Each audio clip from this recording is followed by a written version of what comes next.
Hi, Mr. Runechant here. So here I am again with another opening of Omens of the Third Age. But this time we are opening a Japanese display. So wish me luck because the last one was very, very poor. Like I did not even have had like a cold ball or anything. So maybe the Japanese one will be better. We will see. I'm mainly looking for Aurora cards and yeah, something nice. Let's see what we will get. Okay, cool.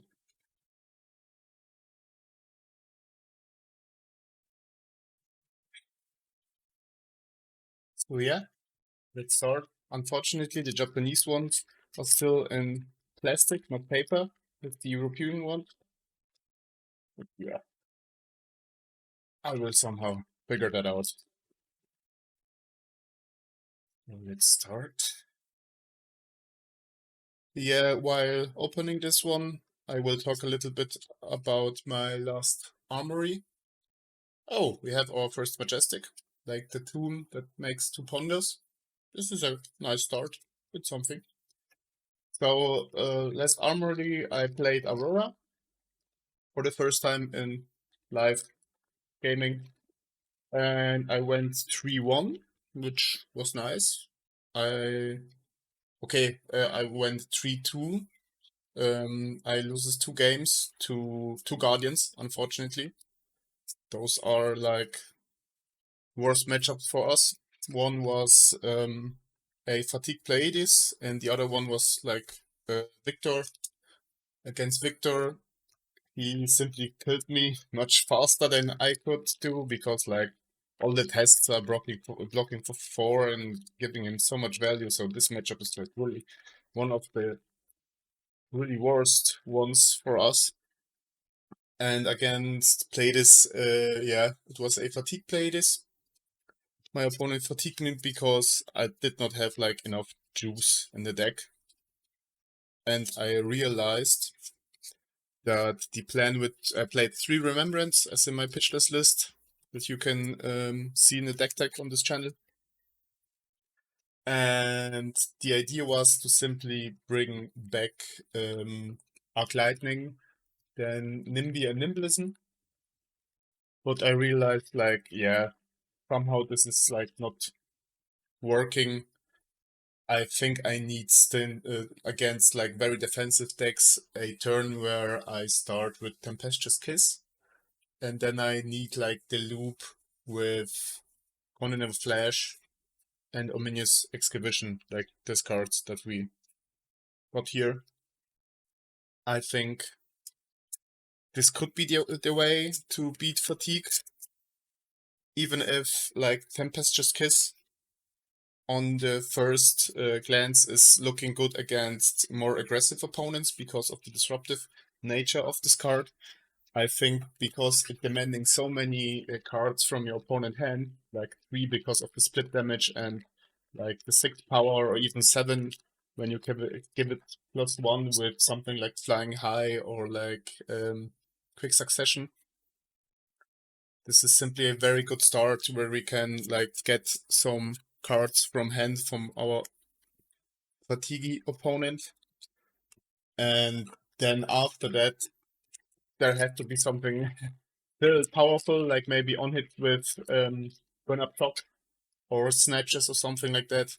So I will try to find a way to beat fatigue with this composition. Also, I added a little bit more tree blocks.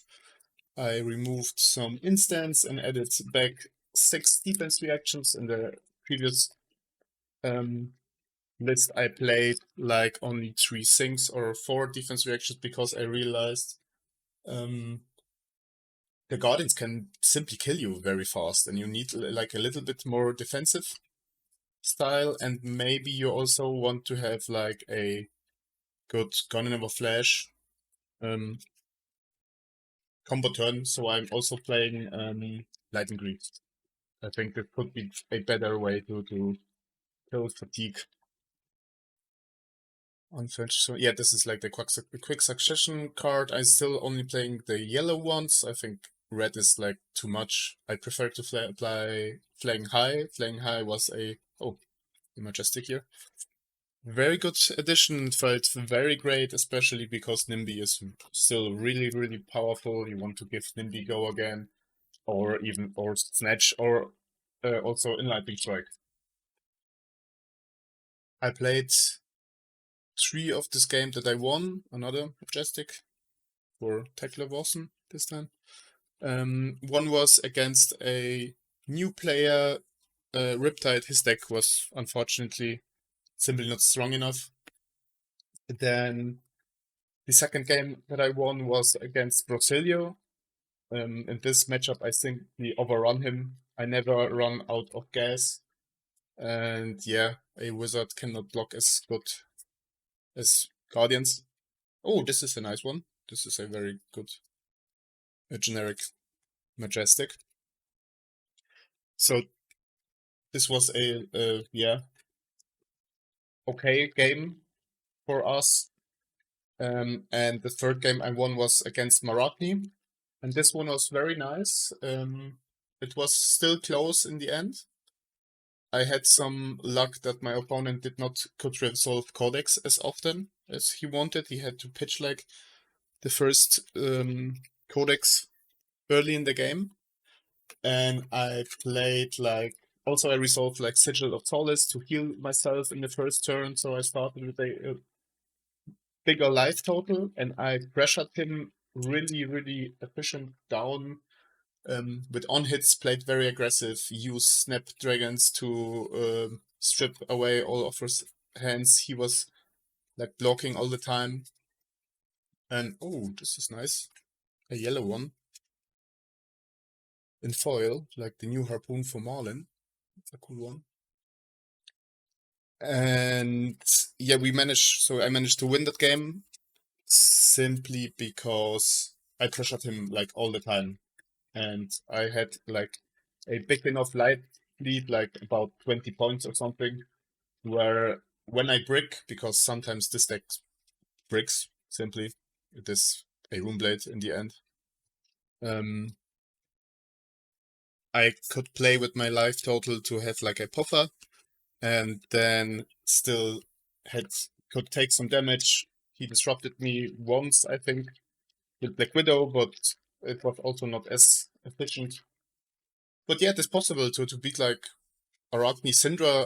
I played Polisher. Also, it is possible because our deck is still fast enough, and with the mask, where we have to block with a non-attack and attack, we can disrupt opponents like Arakni and Syndra. And when we manage to have early a life lead and have a puffer for our off turns, we can get there. So nothing here. Quick succession blue, and then some rares.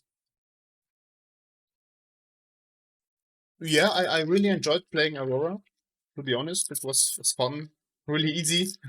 I'm normally used to playing Vincent, and it felt like I was Unchained. It was really, really nice and easy to play. And still, you had like a lot of decisions that matter. I realized, especially in the game against Arakni, I often, instead of arsenaling cards, and it was a good call, I pitched, for example, for cards like this one, but in the 0 cost, I think I had it like here, where I wanted to like pitch one to give it +1 instead of arsenaling this card, because I wanted to make a little bit more chip damage. And I had like the luck that my opponent exactly in this time had a arsenal disruption where I did not have any arsenal, so he couldn't got any value. And yeah, it felt like counterintuitive to not arsenal cards and maybe lose some value, but it was in the end the right decision. So that was interesting as well. Also, I think maybe against more defensive decks, pitching into this card especially, or even pitching into the one where you want to gain go again. Maybe I will get it as well. It's like the right call, especially when you want to pitch stack some combo or like to want to pitch Nimblism back for Nimby or like Gone in a Flash because you want to have it into for the end game.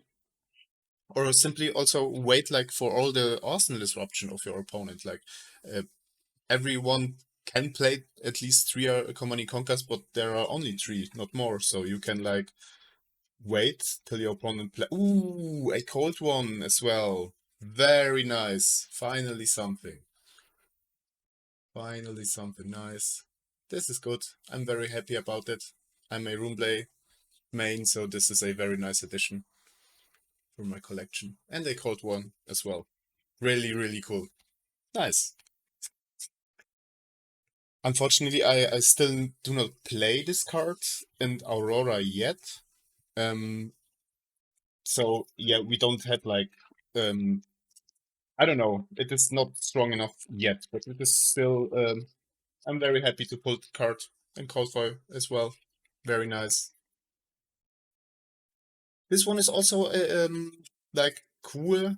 Maybe I will think about this, but it is blocking for 2, so basically this card, when it attacks and blocks, it's dealing 1 arcane damage to your opponent. There can be something as well, because this one especially is like for value for a 0 cost card. And yeah, you can like pitch your card. Also maybe in your hero power or something to set up for like the second cycle when your opponent is running out of disruptive tools. And this is also like why I put a little bit more defensive cards into the deck and a little bit more 3 blocks. Yeah, I will share the update of the list soon on this channel.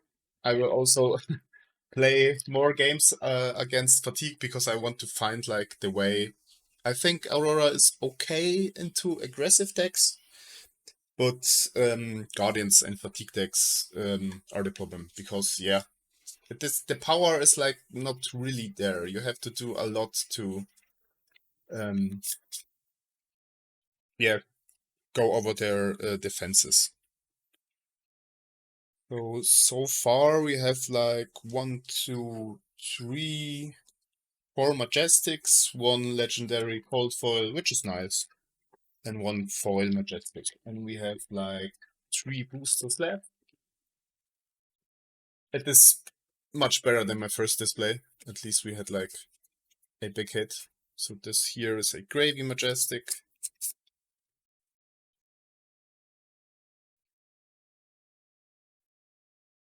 Yeah. And then last 2 packs.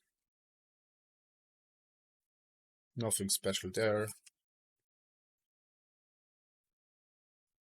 I really like the cycle where you can pitch into it to give it plus attack. It makes it very difficult for the opponent to block efficiently. But unfortunately, this one is costing 1. I don't really know if yeah, I can have like the space in my list of Aurora. And then, do we have something special here? Nothing. But yeah, at least I called for Legendary and a Runeblade one. This is nice. I like that a lot. And oh yeah, also we have like this Majestic here and the generic one. Like the generic Majestics are always good. And in Japanese it is... I like Japanese cards. They are really cool. And this will confuse my opponent so much because so much text on this card. Looking really nice.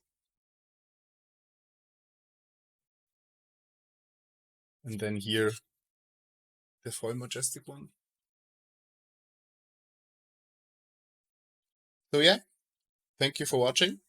It would be very nice if you subscribe to my channel. Every subscriber motivates me a little bit more, and I'm more motivated to make more Flesh and Blood related content. So yeah, thank you very much, and cheers, you're Mr. Runechant.